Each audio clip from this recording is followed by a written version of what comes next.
રાજકોટના ઉપલેટામાં ફરી એકવાર ધરાધ્રુજી છે। સવારે 9:42 3.2ની તીવ્રતાનો ભૂકંપનો આંચકો અનુભવાયો। છેલ્લા 12 કલાકમાં ઉપલેટામાં 9 આંચકા અનુભવાયા છે।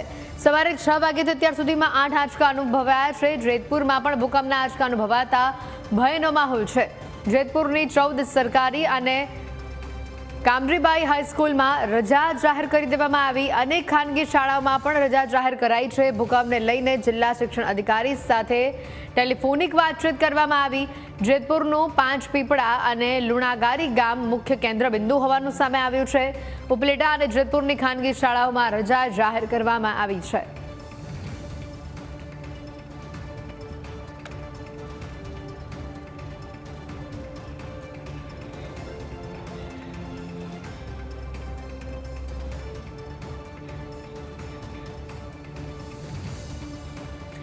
તો જે વિગતો સામે આવી છે 12 કલાકમાં 9 વાર ધરાધ્રુજી છે। હવે કેટલા વાગે ભૂકંપના આંચકા અનુભવાયા તે પણ આપણે સમજવાનો પ્રયત્ન કરીએ। ગઈકાલે રાત્રે 8:43 પહેલો આંચકો અનુભવાયો, જેની તીવ્રતા 3.3ની હતી।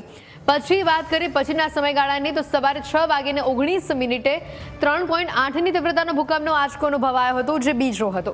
આગળ વાત કરીએ 6:19 પછી 6:56 ફરી એકવાર ધરાધ્રુજી અને ત્યારે ભૂકંપની તીવ્રતા 2.9ની હતી। આ ત્રીજી વાર। ચોથી વાત કરીએ 6:58 ફરી એકવાર ધરાધ્રુજી 3.2ની તીવ્રતાનો ભૂકંપનો આંચકો અનુભવાયો છે। પાંચમી વાર વાત કરીએ તો સવારે 6:58 બાદ પાંચમી વાર જ્યારે ભૂકંપનો આંચકો આવ્યો હતો તેની તીવ્રતા પણ 3ની આસપાસથી જોવા મળી હતી। 7:10 આ ભૂકંપનો આંચકો અનુભવાયો હતો અને 2.9ની તીવ્રતા એટલે 3ની આસપાસ તેની તીવ્રતા જોવા મળી હતી। આ પાંચમો ભૂકંપનો આંચકો। છઠ્ઠા ભૂકંપના આંચકાની વાત કરીએ સવારના 7:13 ટુ બી પ્રિસાઇઝ 2.9ની તીવ્રતાનો આ ભૂકંપનો આંચકો અનુભવાયો હતો। 9 વાર ધરાધ્રુજી છે। હજી એક વાત કરીએ 7:33 ફરી એકવાર ધરાધ્રુજી અને 2.7ની તીવ્રતાનો ભૂકંપનો આંચકો જે છે તે અનુભવાયો હતો। આગળ જોઈએ તો સવારે 8:21 3ની તીવ્રતાનો ભૂકંપનો આંચકો અનુભવાયો હતો।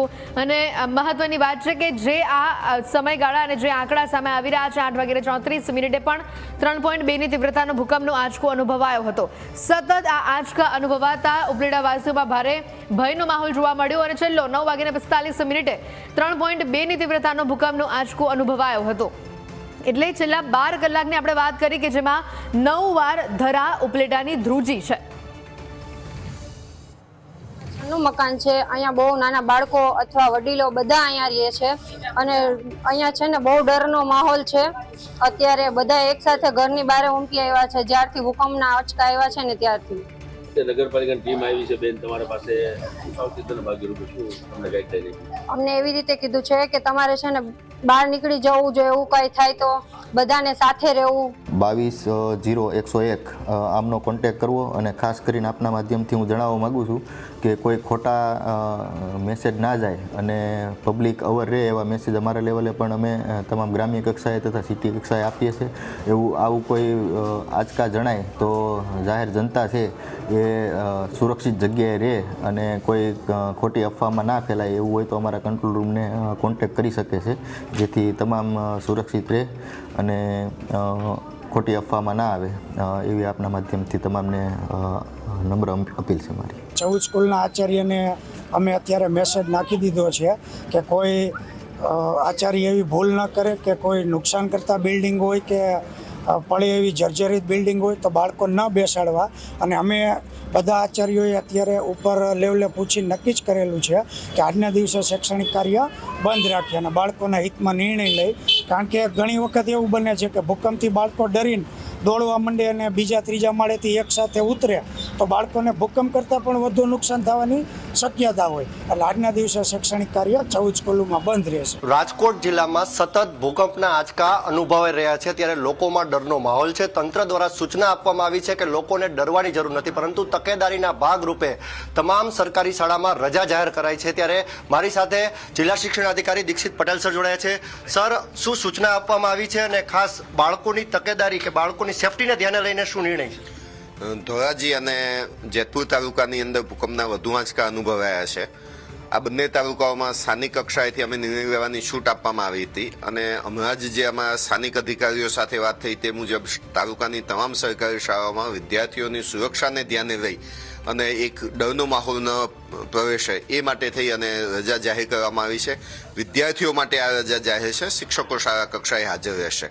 જે ભૂકંપના હિસાબે અથવા તો જે સતત આંચકા આવ્યા છે એના હિસાબે જો કોઈ બિલ્ડિંગ ડેમેજ થયું હશે તો એવા બિલ્ડિંગમાં પણ વિદ્યાર્થીઓને બેસાડવાની મનાઈ કરવામાં આવી છે, એની સૂચના આપવામાં આવી છે અને હવે પછી અમે એનો સર્વે પણ કરાવી આવવામાં આવશે કે કેટલા બિલ્ડિંગોમાં સ્ટ્રક્ચરને નુકસાન થયું છે અને વિદ્યાર્થીઓને બેસાડી શકાય એવા જો રૂમો નહીં હોય તો એ રૂમોમાં અમે વિદ્યાર્થીઓને નહીં બેસાડવા તેવી સૂચના આપી દેવામાં આવી છે. કુલ કેટલી શાળાઓ બંધ રાખવામાં આવી છે? ધોરાજી તાલુકાની 48 શાળાઓમાં વિદ્યાર્થીઓ માટે રજા જાહેર કરવામાં આવી છે, જ્યારે જેતપુર તાલુકાની 70 જેટલી શાળાઓમાં રજા જાહેર કરવામાં આવી છે.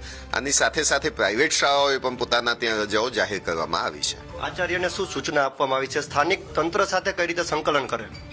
જે જગ્યાએ વધુ પડતો ભૂકંપના આંચકા અનુભવાતા હોય તો સ્થાનિક કક્ષાએમાં ટીપીઓ સાથે આચાર્ય સંકલનમાં રહેતા હોય છે અને જ્યાં સુધી આ પરિસ્થિતિ ચાલુ રહે ત્યાં સુધી આચાર્ય પોતાની રીતે નિર્ણય લઈ શકે, પણ એની સાથે એને સંકલન જે તે તાલુકાના ટીપીઓ સાથે કરવાનું હોય છે.